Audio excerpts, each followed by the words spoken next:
غزوہ حنین میں مسلمانوں کی فتح ہو گئی تھی اور نبی صلی اللہ علیہ وسلم اپنے اصحاب کے ساتھ ایک خیمے میں بیٹھ کر جنگی معاملات پر گفتگو فرما رہے تھے کہ ایک صحابی خیمے میں داخل ہوئے اور عرض کیا، یا رسول اللہ، جنگی قیدیوں میں موجود ایک عورت آپ کی بہن ہونے کا دعویٰ کر رہی ہے۔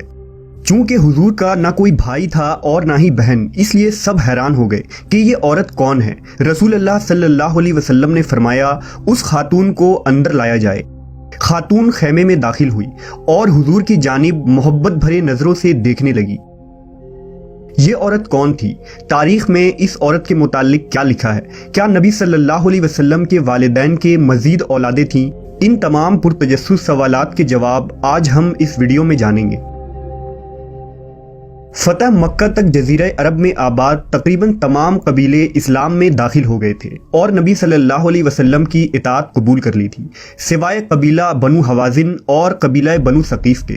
لہٰذا جب ان دو قبیلوں کے سرداروں کو یہ خبر ملی کہ حضور صلی اللہ علیہ وسلم اور ان کے ساتھیوں نے مکہ بھی فتح کر لی ہے اور اب عربوں کا سب سے بڑا قبیلہ قریش ان سے مکمل شکست کھا چکا ہے، تو قبیلہ حوازن اور ثقیف کے سرداران حنین نامی مقام پر اپنی اپنی فوج لے کر جمع ہوئے اور آخری مرتبہ نبی صلی اللہ علیہ وسلم کے اس مشن کو روکنے کی کوشش کے غرض سے جنگ کا آغاز کیا۔ یہ شوال 8 ہجری یعنی سال 630 عیسوی کا زمانہ تھا۔ جب حضور کو اس کی خبر ہوئی تو آپ 10,000 صحابہ مکہ سے اور 2,009 مسلموں کو لے کر حوازن کی جنگ کے لیے روانہ ہوئے۔ نبی صلی اللہ علیہ وسلم خود اس جنگ کے رہنما تھے۔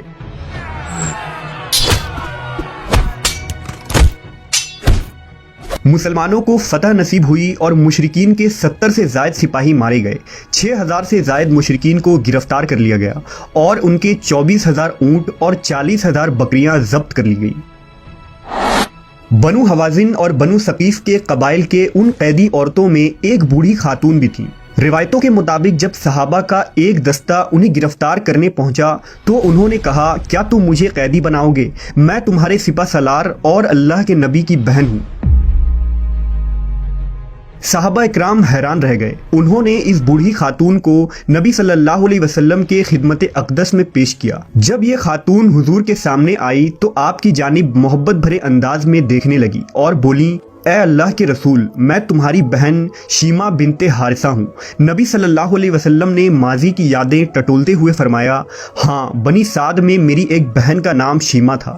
اس پر وہ خاتون جلدی سے بولی، یا رسول اللہ، ایک مرتبہ جب ہم لوگ اماں حلیمہ سعدیہ کے گھر کھیل رہے تھے تو آپ نے میری پیٹھ پر کاٹ لیا تھا، جس کا نشان آج بھی موجود ہے۔ یہ جملہ سنتے ہی حضور کو اماں حلیمہ کے گھر گزرے بچپن کے واقعات یاد آ گئے۔ یہ وہی بہن شیمہ تھی جو آپ صلی اللہ علیہ وسلم کو ہر وقت گود میں لیے پھرتی تھی۔ آپ کی سنائی ہوئی لوریاں، پیار و محبت کی باتیں حضور کی ذہن میں محفوظ تھی۔ حضور صلی اللہ علیہ وسلم کی یادیں تازہ ہو گئی۔ دراصل مکہ کے کالے سنگلاخ پہاڑوں کے عقب میں مشرق کی جانب زرخیز باغات، سرسبز و شاداب پہاڑوں کے درمیان بہتے چشمے، لہلہاتی فصلیں اور حسین وادی تھی جسے طائف کہتے تھے۔ یہاں قبیلہ بنو ثقیف اور بنو حوازن آباد تھے۔ یہ لوگ خالص عربی زبان بولتے تھے، جن کی زبان فصیح اور بلیغ تھی۔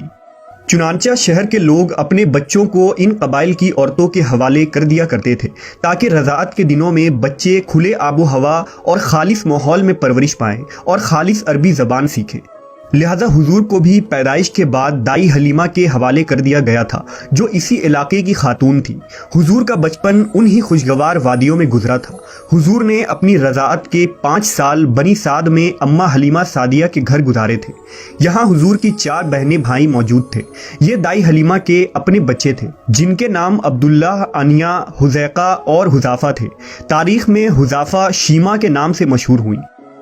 سیرت ابن حشام میں لکھا ہے کہ حضرت شیمہ بچپن میں حضور کو ہر وقت گود میں لیے رہتی تھی اور لوریاں دے کر سلاتی تھی۔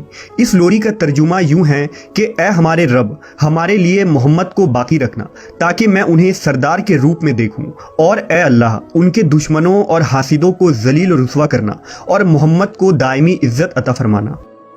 حضرت شیمہ حضور کو اپنی گود میں لے کر سمیٹتی اور پھر جھومتی اور پھر وہ لوری دیتی اے ہمارے رب، میرے بھائی محمد کو سلامت رکھنا، آج یہ پالنے میں بچوں کا سردار ہے، کل وہ جوانوں کا بھی سردار ہوگا، اور پھر جھوم جاتی۔ شام کے وقت جب خواتین کھانا پکانے میں مصروف ہوتی تو بہنیں اپنے بھائیوں کو اٹھا کر باہر لے جاتی، اور ہر بہن کا خیال یہ ہوتا کہ میرے بھائی سے زمانے میں زیادہ خوبصورت کوئی نہیں۔ ایک کہتی میرے بھائی جیسا کوئی نہیں، دوسری کہتی میرے بھائی جیسا کوئی نہیں۔ اتنے میں سیدہ شیمہ اپنے بھائی حضرت محمد صلی اللہ علیہ وسلم کو اٹھا کر لے آتی اور دور سے کہتی میرا بھائی بھی آ گیا ہے، تو سب کے سر جھک جاتے۔ سیرت کے کتابوں میں درج ہے کہ حضرت شیمہ شدید گرمیوں کے ایک دوپہر حضور کو باہر لے گئیں۔ اماں حلیمہ کو فکر لاحق ہوئی تو وہ انہیں تلاش کرنے باہر نکلی۔ دیکھتی ہیں کہ شیمہ آپ صلی اللہ علیہ وسلم کو گود میں لیے یہ شعر پڑھ رہی ہیں، یہ میرا وہ بھائی ہے جو میری ماں سے پیدا نہیں ہوئے، لیکن میں ان پر اپنے ماموں اور چچا فدا کرتی ہوں۔ اماں حلیمہ نے فرمایا اے شیمہ، انہیں اتنی شدید گرمی میں لے کر کیوں آ گئی ہو؟ عرض کیا اماں جان، انہیں گرمی نہیں لگ رہی ہے، کیونکہ دھوپ سے حفاظت کے لیے ان پر ایک بادل سایہ کرتا رہتا ہے، جب یہ چلتے ہیں تو وہ بادل بھی چل پڑتا ہے، اور جب یہ رک جاتے ہیں تو بادل بھی رک جاتا ہے۔ اس طرح وقت تیزی سے گزرتا رہا، دن مہینوں میں اور مہینے سالوں میں بدل گئے۔ حضرت شیمہ جوان ہو گئی اور ان کی شادی بنو ثقیف میں کر دی گئی۔ 5 سالوں بعد حضور واپس مکہ چلے گئے۔ جب نبی صلی اللہ علیہ وسلم نے مکہ میں دعوت و تبلیغ کا آغاز کیا تو حضرت حلیمہ کئی بار مکہ اور پھر مدینہ آئی اور حضور سے ملاقات بھی کی، لیکن شیمہ سے آپ کی کوئی ملاقات نہ ہو سکی۔ اب اتنے عرصے بعد بہن کو قیدی کی حیثیت سے اپنے سامنے دیکھ کر حضور کی محبت امنڈ پڑی اور آنکھوں سے آنسو جاری ہو گئے۔ بہن کے استقبال کے لیے اٹھے اور اپنی چادر زمین پر بچھا دی اور انہیں اپنے پاس بٹھایا۔ دونوں دیر تک بچپن کی یادیں تازہ کرتے رہے۔ صحابہ کرام ارد گرد کھڑے باتیں سن رہے تھے اور ان کی آنکھوں سے آنسو جاری تھے۔ تاریخ یعقوبی کے مطابق رسول اللہ صلی اللہ علیہ وسلم کے ساتھ سیدہ شیمہ کی بات چیت کے دوران انہوں نے حوازن کے قیدیوں کو رہا کرنے کی درخواست کی، لہذا حضور نے حکم دیا کہ قیدیوں کو فدیہ لے کر انہیں رہا کر دیا جائے۔ حضور نے بہت سا مال، چند اونٹ اور دیگر مویشی اپنی بہن کو عنایت فرماتے ہوئے یہ پیشکش کی کہ اگر وہ چاہیں تو مدینہ میں ہی رک سکتی ہیں، لیکن انہوں نے واپس اپنے قبیلے جانے کی خواہش کی، جس پر انہیں نہایت ہی عزت و احترام کے ساتھ ان کے گھر روانہ کر دیا گیا۔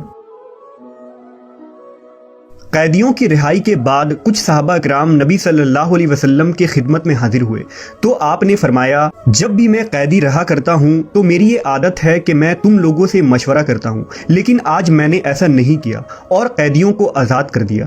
صحابہ نے فرمایا یا رسول اللہ، آپ جو چاہے کریں۔ حضور نے فرمایا جانتے ہو میں نے ایسا کیوں کیا؟ صحابہ نے پوچھا تو آپ صلی اللہ علیہ وسلم نے ارشاد فرمایا میرے دروازے پر میری بہن آئی تھی۔